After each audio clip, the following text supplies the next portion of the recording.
The truth of the share market channel में आपका स्वागत है। मैं भुवनेश अग्रवाल। नमस्कार दोस्तों, कुछ दिन पहले मैंने टाटा पावर पे एक वीडियो बनाया था। टाटा पावर पे बनाया था, प्रीमियर एनर्जी पे बनाया था। इन दोनों शेयरों पर एक वीडियो बनाया था और उसमें मैंने ये सजेस्ट किया था कि ये शेयर आगे चल के फ्लेयर अप करेंगे और मुख्य कारण उसका उस समय ये था कि ये सोलर पैनल मॉड्यूल्स और सोलर पीवी सेल्स बढ़ाने का इन्होंने प्रोजेक्ट लगाया। टाटा पावर का 600 मेगावाट का प्रोजेक्ट इन्होंने 1992 में लगाया था। 2000 मेगावाट का करीब आज के 7-8 महीने पहले इन्होंने इनॉग्रेट कर दिया था, प्रोडक्शन कर दिया था, कमीशन कर दिया था उसको। और 2000 मेगावाट का करीब 1 महीने 20-25 दिन पहले इन्होंने इनॉग्रेट किया, मतलब उसको कमीशन किया, प्रोडक्शन शुरू कर दिया उसने। तो इस तरह 4600 मेगावाट की सोलर मॉड्यूल की कैपेसिटी टाटा पावर की हो गई है। और जो इनकी इंस्टॉल्ड कैपेसिटी पावर की है, power distribution, power transmission, power manufacturing में है। इनका एक अल्ट्रा मेगा पावर प्रोजेक्ट भी है टाटा पावर का, जो कि अडानी पोर्ट के ऊपर, Adani port and says area में है। उसका नाम है टाटा कोस्टल पावर लिमिटेड, जो सब्सिडरी कंपनी है टाटा पावर की। उसका सारा प्रॉफिट यहीं आएगा, इसी में आएगा। जो ultra mega project Atal ji ने ऑक्शन के टाइम ऑक्शन किए थे 3, जिसमें से 2 रिलायंस लिए थे और 1 टाटा पावर ने ले लिया था। रिलायंस पावर का आज तक भी लॉसेज में है। आगे क्या होगा, I can not predict anything. और अब जो है टाटा पावर ने ये प्रोजेक्ट लगा ही लिया है और भी बहुत एक्सपांशन कर रही है। और सबसे बड़ी बात यह है कि कल जो खबर आई है वो बहुत ही मिरेकुलस खबर है। राजस्थान गवर्नमेंट के साथ में टाटा पावर ने एक MOU किया है। अगले 10 साल में टाटा पावर राजस्थान में 1.2 लाख यानी 1,20,000 करोड़ रुपए का इन्वेस्टमेंट करेगी। वो काय पे करेगी, अब मैं आपको बताता हूँ।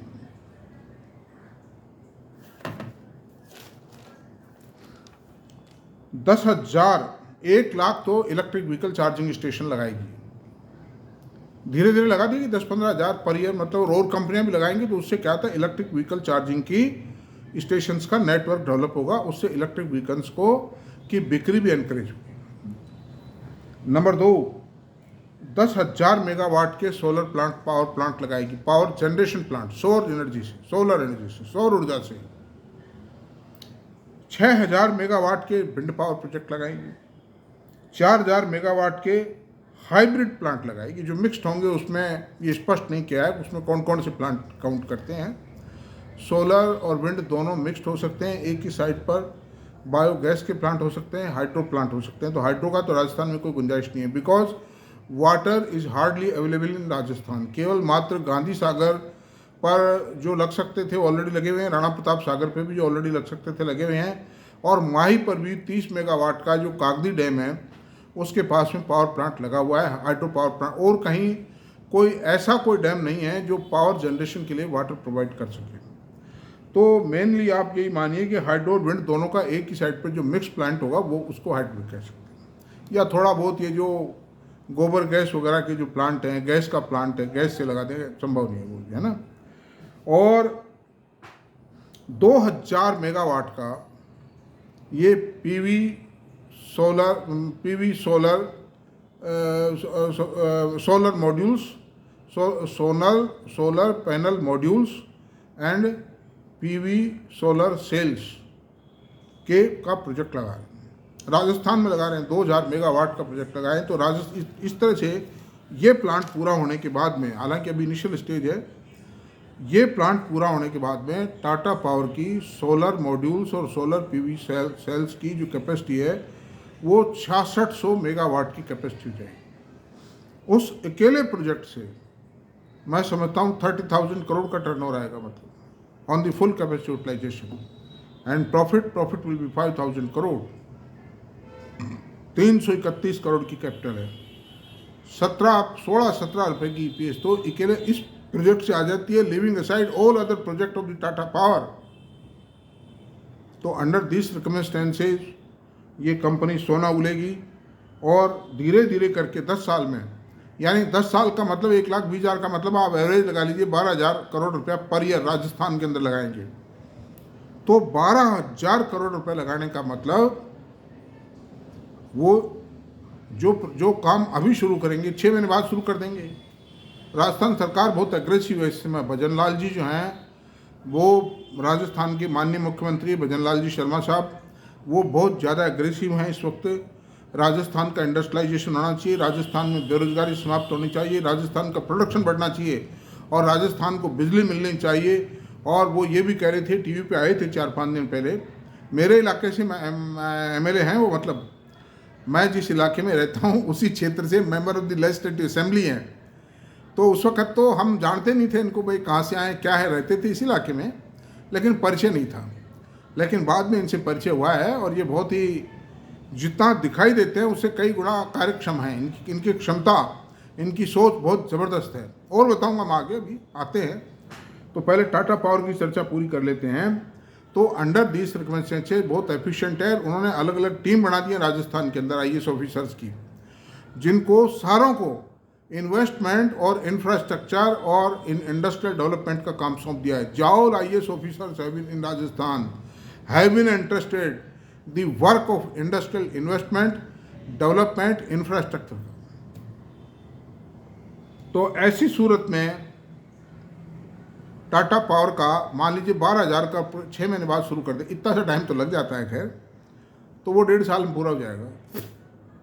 तो आप देख लीजिए 12,000 करोड़ से अगर 15-16% का EBITDA भी आएगा। वैसे तो सोलर पावर जनरेशन के अंदर सारा ही प्रॉफिट है भाई। कैपिटल कॉस्ट जो है उस पर ब्याज का खर्चा और डेप्रिसिएशन का खर्चा, और कुछ है ही नहीं, मैन पावर कुछ नहीं है, रॉ मटेरियल कॉस्ट कुछ भी नहीं है। तो करीब 60% का EBITDA आएगा उसमें। 60% के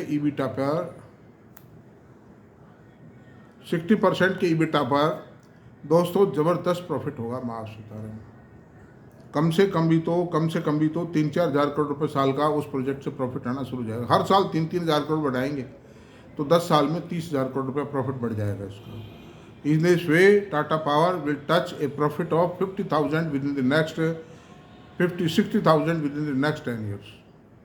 इतनी छोटी इक्विटी पर 60,000 करोड़ का प्रॉफिट रिमार्केबल है। कहाँ जाएंगे इसके रेट? अच्छा, अब ये तो टाटा पावर की बात है। राजस्थान सरकार ने थोड़े टाइम पहले 31,500 एकड़ ज़मीन डिफरेंट पावर कंपनीज को अलॉट की थी, जिसमें अडानी जी भी हैं और भी एक आध कंपनियाँ हैं। 31,500 एकड़, और वो टीवी पे आके बताया था कि भाई हम इसको जल्दी से जल्दी इम्प्लीमेंट करेंगे, राजस्थान को पावर मैन्युफैक्चरिंग हब बनाएंगे, पावर प्रोडक्शन हब बनाएंगे और राजस्थान को बिजली और रोज़गार दोनों उपलब्ध करवाएंगे। तो ही is very keen, he is very smart, very keen to promote this business in Rajasthan, production in Rajasthan. दूसरी बात है, कल एक MOU राजस्थान सरकार का और हुआ है, उसमें NTPC ग्रीन एनर्जी लिमिटेड, जिसका कि IPO भी आने वाला है 10,000 करोड़ के आसपास का, उनका भी कल एक MOU हुआ है। मतलब वो 25,000 मेगावाट का राजस्थान के अंदर सोलर पावर प्रोजेक्ट लगाना चाह रहे हैं और उसका MOU हो चुका है राजस्थान सरकार से, कल साइन हुआ है वो। मतलब तो अंडर दिस सर्कमस्टेंसेज NTPC जो ग्रीन एनर्जी का IPO आएगा दोस्तों, उस पर भी आप ध्यान रखिए। कारण क्या है कि राजस्थान में जो सोलर प्लांट लगेंगे ना, उनकी प्रोडक्टिविटी ज़्यादा हो। कारण क्या, राजस्थान में धूप बहुत ज़ोरदार पड़ती है। ये जो जोधपुर, ये कहाँ लगेंगे? जोधपुर, जैसलमेर, बाड़मेर, बीकानेर और जालौर, इन ज़िलों के अंदर लगेंगे। सब चमचमाती धूप है। आप देख लीजिए, मई के महीने में अगर आप वहाँ पर खड़े हो जाएं खुले में, आपकी स्किन जल जाएगी। मतलब मैं आपसे, मोहनगढ़ एक जगह है, मोहनगढ़ रूट है जो राजस्थान कैनाल के बिल्कुल बगल से जा रहा है। मैं कई बार जाके आया हूँ in respect of the government work, और घूमने फिरने के लिहाज से भी इतना ज़बरदस्त प्लांटेशन है वहाँ पर। कैनाल के दोनों तरफ है, बड़ा डेंसिफाइड प्लांटेशन है, बड़े बड़े शीशम के पेड़ है। उसके बावजूद भी वो जो रोड जा रही है, जैसलमेर जा रही है वो रोड, तो मोहनगढ़ के आसपास में खड़ा होकर मैंने कई बार देखा है, जल उठा शरीर। मई के महीने में आप देख लीजिए, मई क्या, मेरे ख्याल मार्च का ही महीना था वो सब, जल उठा वो शरीर में, शर्ट जलने लग गई, कॉटन शर्ट थी उसके बावजूद जलने लगी। तो प्रोडक्टिविटी बहुत ज़्यादा होगी। इसलिए माय डियर एनटीपीसी थर्मल पर भी आप एनटीपीसी जो ग्रीन एनर्जी का आईपीओ आएगा उसके लिए भी प्रज्ञा अलर्ट रहे, ध्यान रहे, और अगर कोई अलॉटमेंट मिलता है तो मेरी राय में तो उसको रोक लेना ज़्यादा बढ़िया होगा। क्योंकि आप देखिए अडानी पावर के ये जो जेएसडब्ल्यू एनर्जी के भी जब आईपीओ आए थे ना, और इसके थोड़े टाइम पहले रिलायंस पावर का भी आया, तो चलो रिलायंस पावर का तो फ्लॉप हो गया, उसमें कारण क्या रहे अब उसमें हम नहीं जाना चाहते। लेकिन ये जो दोनों कंपनियां थी इनके शेयर 20-20, 25, 15-15 रुपये बिके थे। मैं आपसे बता रहा हूँ आज 500-500 रुपये की ऊंचाई तय कर रहे हैं, 700 रुपये की ऊंचाई भी तय कर चुका है अडानी पावर। तो वो तो थर्मल बेस्ड थे, और ये क्या है, ये जैसे अडानी ग्रीन का ही शेयर है, कब में से 2000 रुपये हो गए पता ही नहीं पड़ा, 4000 तक की यात्रा करके आया शेयर। तो एनटीपीसी को भी आप ये मत मानिए कि सरकारी है, अरे भाई 30-40 रुपये में 50 रुपये मान लो शेयर देते हैं, पढ़क दीजिए, क्या दिक्कत है, 2-4 साल के अंदर 200-250 रुपये तो हो जाएगा। वो बहुत बड़ा प्रोजेक्ट है, 25,000 का यहाँ लगा रहे हैं, कुछ कच्छ में लगाएंगे। कच्छ भी राजस्थान के जैसलमेर बाड़मेर जैसा ये सेम सिचुएशन है, डेजर्ट है, बिल्कुल खुला एरिया है, कोई प्लांटेशन नहीं है, कुछ नहीं है, बिल्कुल चकाचक धूप है। वहाँ विंड और सोलर दोनों है, यहाँ भी विंड और सोलर दोनों है। तो अंडर दीज सर्कमस्टेंसेज में ये बहुत ब्यूटीफुल है। तो अब जो है विंड, ये जो सोलर पावर जनरेशन प्लांट्स होंगे जो भी लगेंगे ना, ये भी बहुत शानदार है। इसमें भी अगर कोई आदमी इन्वेस्टमेंट कर दे तो ये भी लंबे टाइम में कोई घाटे का सौदा नहीं है। क्या इसमें रॉ मटेरियल कॉस्ट नहीं है। और दूसरी बात है 12 महीने चलेंगे। एक बारिश के मौसम में थोड़ा सा महीने 2 महीने थोड़ा प्रोडक्टिविटी कम हो सकती है, बाकी चलेंगे दौड़ेंगे तो मतलब। तो ऐसी सूरत में खाली चौकीदार रखने की आवश्यकता है, उस पर और कुछ भी नहीं है। ऐसे तो थोड़े बहुत तो इंजीनियर वगैरह रहेंगे ही, कहीं ना कहीं कोई बैटरी में, कहीं भी स्टोरेज में, कोई जो ट्रांसमिशन लाइन्स हैं, सप्लाई लाइन्स हैं, उनमें थोड़ा बहुत तो प्रॉब्लम आती है, उनको ठीक करने के लिए, मेंटेनेंस के लिए रहती ही हैं। एक कहावत है कि भाई आपको कोई मैन पावर नहीं, लेकिन वो नगण्य के बराबर, ना के बराबर। तो ऐसी सूरत में दोस्तों टाटा पावर जैसे शेयरों के लिए फाइनेंशियल आप एडवाइज़र से कंसल्ट करें। मैंने तो खरीद लिया, मेरा इंटरेस्ट है इस शेयर में। I am giving a honestly disclosure, I am holding this share. और मैंने जिससे भी जो भी रिलेटिव ने पूछा है, किसी फ्रेंड ने पूछा है, मैंने सबको कह दिया आँख मीच के खरीद लो। तो ऐसी सूरत में आप अपने हिसाब से करें, लेकिन निर्णय मेरे से प्रभावित ना हो। मेरा काम तो एनालिसिस करना था, जो मैंने कर दिया है। और आज इतना ही रहने देते हैं इस वीडियो को। और आपको मेरी बात अगर पसंद आई हो तो दोस्तों, पहला तो मेरा एक निवेदन आप ये है कि जो भी मेरे वीडियोस है ना, उनको आप पूरा देखें। अगर ज्ञान, अरे आना तो चाहते हैं, कई मेरे पास मैसेज आ रहे हैं, कई टेलीफोन आ रहे हैं, साहब हम आपसे मिलना चाहते हैं। अरे यारो, मिल के क्या करोगे, मेरी बात सुनो, तुम तो मेरे वीडियो ही देख लो रोजाना, वही काफ़ी है। हैं, मेरे वीडियो देख लो। अब मेरे पास इतना टाइम नहीं रहता है कि मैं मेरा शेयर बाज़ार का भी काम संभालूं, पढ़ाई लिखाई भी करूं, वीडियो भी बनाऊं, घर भी संभालूं। मैं इससे इतना होते भी मुझे 18 घंटे काम करना पड़ता है इस एज में भी। तो खैर कोई आएगा तो ठीक है, मैं कोई हेल्प के लिए कोई इनकारी नहीं है। I am always ready to help people. बाकी मेरा ये की निवेदन है, और आपको तो आधे घंटे में कितना बता दूंगा ये बताओ आप। रेगुलरली आप मेरे वीडियो से सीखिए। हमारी videos are very very educative, आपको बिल्कुल ट्रेन कर देंगे 4-6 महीने के अंदर।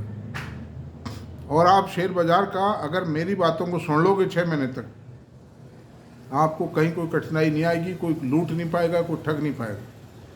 और ये टाटा, ये स्टील के शेयर हैं, इनसे दूर रहिए।